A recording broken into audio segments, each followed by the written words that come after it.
We're 2 weeks away from the Boston Marathon, and in recent years, the Boston Athletic Association has been vocal about prioritizing racial equity to address an historic lack of representation in the sport. With just 2 Mondays until Marathon Monday, our Mary Marco spoke with runners of color about the work that is still very much underway. She joins us live from Boylston Street, probably right at the finish line, I'm sorry, Mary.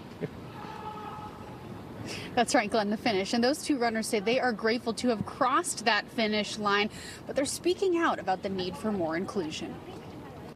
Equity is not a sprint. Equity is a marathon. The Boston Marathon is facing scrutiny over its lack of diversity. I feel like definitely could be done better as far as getting more African Americans to participate. I mean, I think the BAA has taken some important steps to increase representation, but there's still such a long way to go. The Boston Athletic Association established a Boston Running Collaborative in 2021 to expand access for communities of color. I think the BAA could go to places where running doesn't exist. Reynolds Graves is running his second Boston for the Lenny Zakim Fund, which fuels local nonprofits focused on social equity and diversity. I think the Boston Athletic Association could absolutely go the extra mile and be able to introduce the sport of running to kids who probably never even thought about it. He says there are structural barriers for those in marginalized communities, including funding, access, and education. It's a very expensive sport. You know, shoes cost money, training costs money, you have to eat proper food. That's part of the reason why Kit Wanajon, a runner from LA, is questioning his third race here in Boston. Honestly, the cost. Boston is very expensive, which I get.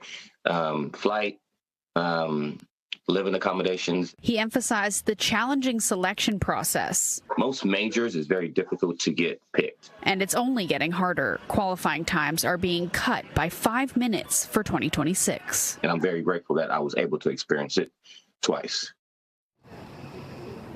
Now, the BAA says inclusion continues to be a key part of their work. They did not answer our request for last year's race demographics. Live in Boston, Mary Marcos, NBC 10 Boston. Mary, thank you. Next on NBC 10 Boston, severe weather sweeping across the South and Midwest. We're talking widespread flooding in Tennessee, Ohio, and beyond. Just look at these pictures. We'll take you to some of the most destructive scenes. And do you have a real ID? Because if you don't, you're going to want to change that sooner rather than later. The deadline here in the Bay State that's coming up quickly. Start your day the right way with NBC 10 Boston. Morning news worthy of you. Bostonians are tough. If we get knocked down, we pick ourselves up and start over. But there are times when even the toughest need help. That's when you need Sweetie American. These guys are made tough too. Injured? You don't need a miracle. You just need American. From Tina Fey and the creator of Saturday Night Live comes Mean Girls, the hilarious hit Broadway musical. Wait, why don't I know you? Come see Mean Girls at the Emerson Colonial Theater April 29th through May 4th. On sale now. Join our VIP Wash Club. Only $19.99 per month. Cancel anytime. And wash your car every day. And free vacuums for everyone.